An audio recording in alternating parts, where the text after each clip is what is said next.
This is the Eberlestock Gunslinger 2. I just used it to complete the Mammoth Sniper Challenge 2 in March of 2025. Is this the best pack on the market? Let's talk about it.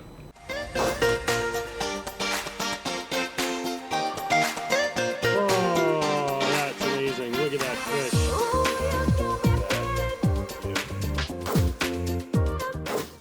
Hey everybody, welcome back to the channel. Gonna do a review on the Gunslinger 2 from Eberlestock. Now, I have recently become an affiliate with them. I have a link. I don't have a discount code.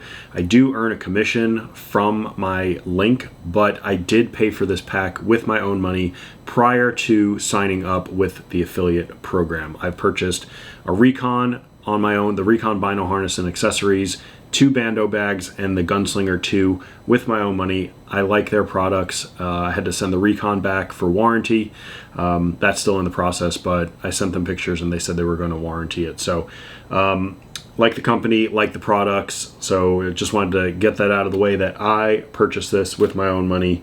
I did get a discount through, I think, GovX for being in healthcare. But nevertheless, the pack retails for $429, and the reason I purchased this pack is because of the rifle scabbard. So I completed the Mammoth Sniper Challenge in March of 2025. I attempted the challenge in January of 2025 with my 18.5 pound competition rifle.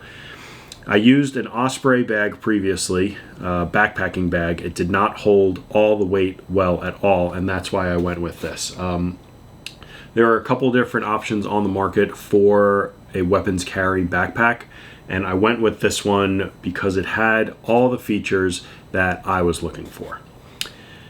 With that said, this bag can be better, and we'll kind of go over what I would like to see out of this bag for a future iteration. But just some quick tech specs. I'll flash something up on the screen. The pack volume is 2100 cubic inches, or a 34.41 liter pack. Scabbard volume is 600 cubic inches. Total volume is 44 liters. The weight is 6 pounds 8 ounces. The dimensions are the dimensions. There is a rifle cover, so when your buttstock is sticking out the top, that adds about a pound. So we're going to say that this pack weighs 5.5 pounds without that. It needs a large reversible rain cover, and then some of the features are there, which we'll go over here shortly. So in the Mammoth Sniper Challenge, you have to carry all of your gear except water. They provide water. It's a 2.5-day competition. You have to carry all your ammo, all your weapons, food, any shooting gear, your camping gear, everything and anything except for water. And when I stepped off, I had 49.5 pounds all in the pack. The pack was pretty comfortable with that amount. On the last day, my Recon Bino Harness, some of the stitching came loose, and I had to throw everything in there, an extra 10 pounds or so, maybe around 8 pounds, into the pack for the final ruck back. And having rucked with 2 different weight amounts, I would say that 50 pounds is probably the limit on here. The shoulder harness, it's a little thin when you start getting up in weight, and I definitely felt it digging into my shoulder, my traps on the ruck back. So having carried this pack with 50 and then 50 plus pounds for 2.5 days and around 35-ish miles at a quick pace, I have a little bit of experience with the pack. So it was great without my rifle in there, because then my weight dropped to about 30 pounds or so, and that is absolutely fine. Like, that handled the weight absolutely no problem. But once you get up above 50, I'd say it gets pretty uncomfortable. Another thing that I wish the pack had was a slightly larger hip belt. You can get an extra one, but for $430, I would want one that wraps more around and I only have a size 36 waist, thereabouts, and I'm not the biggest in the waist, but this was the idea behind a pack like this is to carry the weight on your hips. And you don't want to carry the weight on your shoulders. You want this hip belt to be above your iliac crest, and then all the weight, or the majority of the weight, is on your pelvic girdle, your pelvis. Your pelvis supports top half of your body, so it should support the rest. I'd like to see a larger hip belt that comes a little bit more around the body as a standard, and I'd also like to see some hip pockets. You can add something on there, but there are a lot of ways that we can cut the weight down, and I'll get to that at the end. But the back paneling here, it's very, I'd say there's more padding right here than on the shoulder harness. So there's an air channel here, which keeps your back cool. Now, we were sweating our butts off because it was hot, and we had to maintain a certain pace, but it stayed off your body enough that there was some airflow behind here, and you can adjust this harness up or down based on where it sits well for you. So it's adjustable for you. There's a top handle here, then there's also a side handle for carrying it like a suitcase if you're just moving around from place to place. At the bottom is the bottom of your scabbard, and this is pretty heavy duty stuff. This is a very heavy duty material. I don't know exactly what, but it's like a rubber, doesn't say. But there is also a zipper should something fall into the scabbard that you can go down there and get it. I was able to kind of move my muzzle so that it was right at the bottom and it was down all the way. So definitely heavy duty scabbard here, and then you can fold it up and in should you not need it anymore. So definitely a way to get it out of the way if you're not carrying with it, but if you are carrying a rifle, you know, extends pretty far down. It's not an external frame per se, but it has pretty heavy duty. If you know what a regular backpack looks like, a backpacking pack, you know that these metal stays or whatever material they are, they're very heavy duty, and they're meant to support a lot of weight. But like I said, 50 pounds is probably the most that I would put in here moving forward. So the scabbard has its own space. You can see it here. I didn't have much trouble getting the rifle into the scabbard, but with the Impact 4000, which is a couple of inches thick, you definitely need the wide space. If you were going with just an AR and a scope, or even just a bolt gun with a scope that was a bit narrower, it was probably easier to slide in and out. But once that Impact 4000 got in there with everything that I had in the pack, I definitely had to finagle it a little bit to get it down there all the way. There are two sets of straps up here at the top, so that when you are carrying your rifle, you can kind of keep it contained. There was one time where I forgot to strap the rifle in, and it did like fall to one side and kind of made the pack lean a little bit. So if you're going to be carrying a heavier rifle or a smaller rifle that might move around, you definitely want to secure it in there with these straps. It would be nice to see that these have some pull tabs, like a buckle, that you could really snug it down, or make it longer, maybe wrap around the strap, or even go cross, you know. So that's something that I would probably do if I was building a pack, but just a way to secure it a little bit more. But I have another idea for securing the rifle for these types of competitions, and again, we'll talk about that at the end. The top lid's good. It doesn't hold a lot. There is a very small pouch here. I had my headlamp in here and just my medicines. Other than that, you can't fit much in there. The top lid, the main pouch, oh, there's the PT belt. Don't need that. It's got two slots for magazines. So I was able to fit an AICS magazine in each one of these, and I put the regular magazines in here. There's a zippered pouch, and then there's a non-zippered pouch in here just to kind of help keep things from banging around. There's a key loop, and a couple of pen slots. So I had my spoon, I had all 4 magazines, I had a little, no, I didn't have any ammo. Maybe I didn't have my toiletries in there. I didn't have a ton up here because I didn't need it all the time and I didn't want anything to fall out. So I really kept my magazines. Oh, I put my armband up here. That's what I put up there. My armband for my dope chart. So there's Molly on top. I would like to see a flat pouch here on the bottom, just a little zippered. Doesn't even have to be enclosed, just something mesh, because there's a valuable spot to put stuff that you want to keep a little extra dry. A notepad. Oh yeah, that's what I kept up there, my notepad. So having a little mesh zipper area here, you can keep some paperwork, dope charts, dope cards, notebook, armband, just something underneath that, kind of the things you don't need all the time, but you can isolate them in a certain spot. So moving on to the body of the pack. It's got 2 straps that go across, one on the bottom, and then this bottom piece, it's like a laser cut webbing, comes around and attaches to the lid. And then you would either strap the side straps under or over. I think I did one under and one over. But you have 2 ways to access the pack.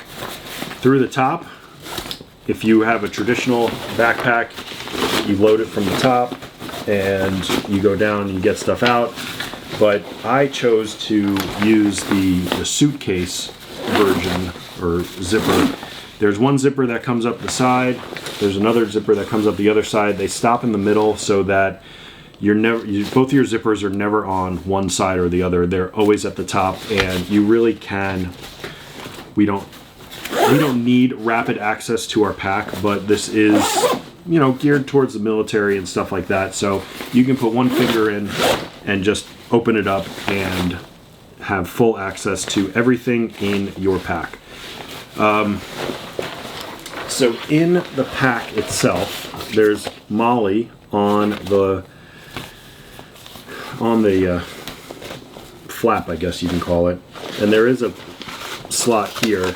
I wound up putting my tripod in here and then strapping all that down. I put 2 legs in there and I had one out. But inside you have 2 deep kind of organizers, and that's where I stored my ammunition, just so that it would stay close to the middle or top of my back, because that's where you want a lot of the weight. You could also put hydration bladders in here. There's a tube hole that comes out the side. It comes out either side. There it is. And it's got a couple of those little organizers down here at the bottom, and then it has one on either side. On the bottom, it has another pocket that is mesh. And again, it's pretty small. It's sort of exposed to the elements if you're putting it down in mud and wet. So I initially put some stuff in there, but then I wound up taking it out. This was useless.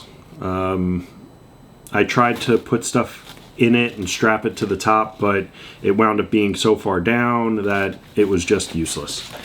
So the main body of the pack, I had my sleeping quilt down at the bottom, my sleeping pad, my cook kit, my extra clothing, my shooting bag, a couple of the small ditty bags that I had with like toiletries and electronics and stuff like that, and then I put my food up at the top.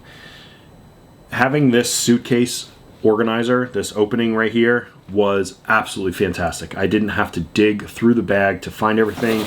I put it down on the ground, I opened it up, and I had access to everything that I needed to see. The only thing that you have to be careful of is if you leave your top lid open while it's that way and you're digging in here, stuff can fall out, as opposed to, I mean, if you're doing the top down like that and you have it open, stuff could fall out too, but you're a little more lackadaisical when you're opening it like this. There's MOLLE on the sides, and again, it's a heavy duty material. So there's water bottle holders on either side. I stored my trekking poles in there, and I didn't really put much on the side, just a water bottle for our rucks, really. When I saw a picture on the website with when I didn't need, like when we were doing our stages, I basically took this hip belt and just wrapped it around the back so that it was out of the way. So if you are doing stuff and you don't want this hip belt to get caught on anything, you can strap it around the back and have it out of the way almost permanently. So the pack was great. It worked a lot better than my Osprey Exos 58. It held the weight a lot better. Like I mentioned earlier in the video though, I would not carry more than probably 50 pounds in that pack. That seemed to be the limit for me, maybe 50 to 55. Above that, it got a little bit uncomfortable for what I was doing. If you're just walking around, it might be a little bit different, but we were rucking at a 16 minute per mile pace. So we were running, jogging, and walking uphill, downhill. So we did a lot of stuff. Maybe it was uncomfortable because of that. Maybe it was uncomfortable because I had the shoulder straps a little bit too high. I did adjust them for day 3, I think, made it a little bit lower. But overall, the pack was fantastic, and it got me across the finish line.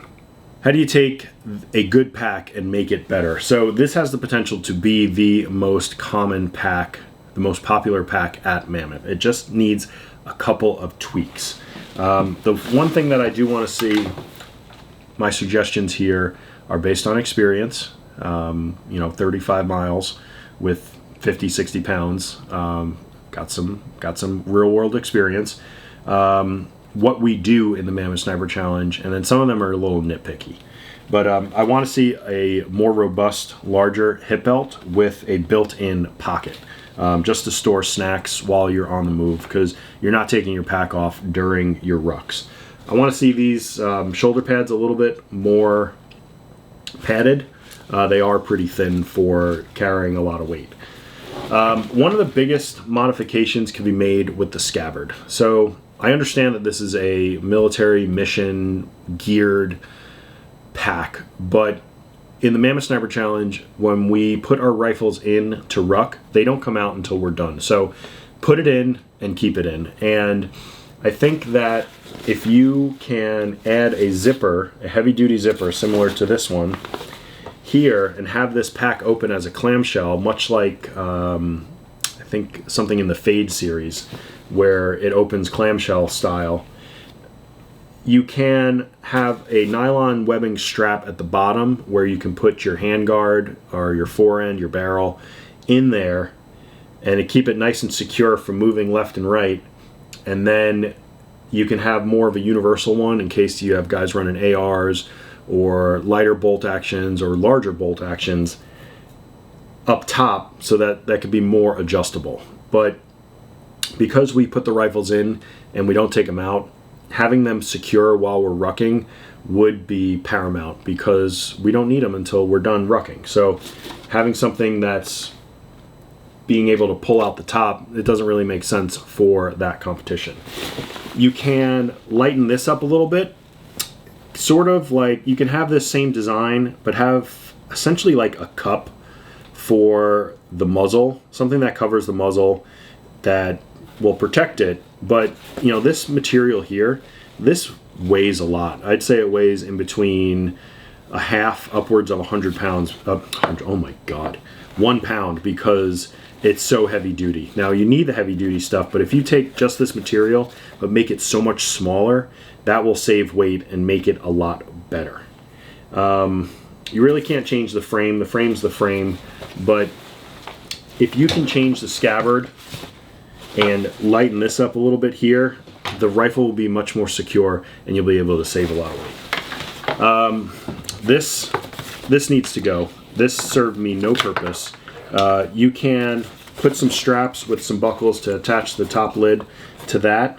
Get rid of this and just put some small straps for a sleeping pad. You want to put your tent down there. this didn't make sense for the competition. So I would eliminate this bottom pocket. It didn't serve me any purpose either. The only thing I can think of is if you store a rain guard on there, but it's inside to the, it's open to the inside of the pack, so whatever's at the bottom of your pack is going to get wet. So I would just eliminate that. Less material, less weight, the better. I'd get rid of a lot of the MOLLE, but I wouldn't get rid of all of it.